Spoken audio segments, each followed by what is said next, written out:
Ma'am, ये बताइए कि हेरिडेटरी क्या रोल प्ले करती है कैंसर डेवलप में?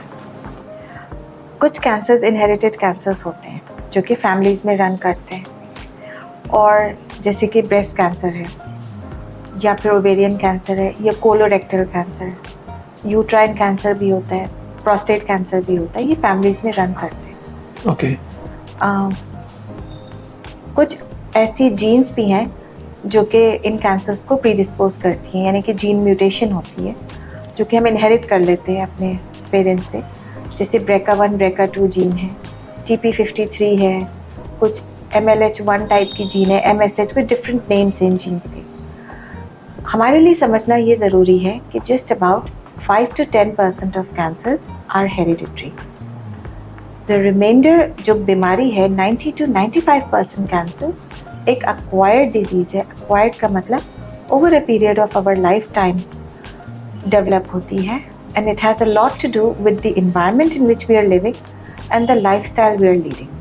तो ये बहुत बड़ी मिथ है बाहर, क्योंकि लोग ये समझते हैं कि mostly it is hereditary only. जी, तो एक पोल हुआ था, एक पोल आप समझते हैं, एक क्विज हुआ, लोगों से के बीच में लोगों को कागज़ दिए गए, पूछा गया आपकी क्या राय है इस बीमारी के बारे में, कैसे होता है। 90% लोगों ने कहा हेरिडिटरी होता है, कि इनहेरिटेंस होती है, ये हमारे जीन्स जो हैं वो रिस्पॉन्सिबल हैं, when we get this genes from our parents. 90% रफली 89 to 90% ने कहा स्मोकिंग से होता है, विच इज़ ट्रू। और अराउंड 80% लोगों ने कहा कि इंडस्ट्रियल पोल्यूशन से होता है या पेस्टिसाइड्स का रोल होता है। लेस देन 50% ने कहा कि हमारा डाइट का कोई रोल है, and they were not clear कि डाइट का भी कोई रोल हो सकता है इसमें।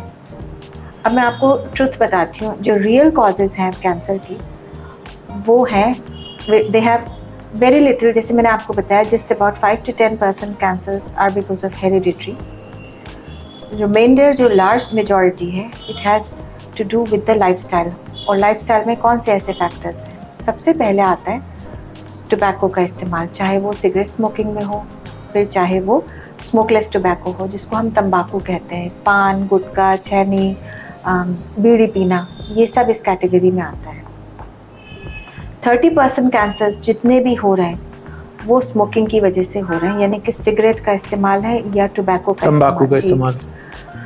और जो बाकी के 30% कैंसर्स हैं वो हमारी डाइट और हमारा eating food, the kind of foods that we eat, poor diet, poor nutrition, lack of physical activity and being overweight or obese, इन फैक्टर्स की वजह से हो रहा है। तो ये माना जा रहा है, जो अभी की रिसर्चेस हैं, कि ये कैंसर तो बहुत लार्जली एक प्रिवेंटेबल बीमारी है। आप सोचिए 50 to 70% of cancers can be prevented just by healthy lifestyle, eating a healthy diet, exercising, managing our stress and sleep, as well as not smoking and drinking और टेकिंग नार्कोटिक्स। तो ये तो बहुत बड़ी एक फाइंडिंग है, और ये जस्ट रिसेंट ईयर्स में डिस्कवर हुआ है कि ये फूड और हमारा जो खाना है और जो हमारा रहन सहन है, इसका कितना बड़ा इन्फ्लुएंस है इस बीमारी का। तो हमारी जो डाइट है वो एक की कंपोनेंट है, लेकिन खाली डाइट नहीं है, फिजिकल एक्टिविटी भी है। सिडेंट्री बिहेवियर्स इस बीमारी को बढ़ा देते हैं। ये बीमारी सिडेंट्री बिहेवियर्स को पसंद करती है। सिडेंट्री बिहेवियर्स यानी कि कुर्सी पे एक जगह बैठे रहना या बिस्तर पे बैठे रहना और वहीं से ऑपरेट करना सारे अपने काम। जितना हम फिजिकली इनएक्टिव होंगे उतनी हमारी बॉडी में कैंसर सेल्स बनेंगे, उतना इन्फ्लेमेटरी एनवायरनमेंट होगा।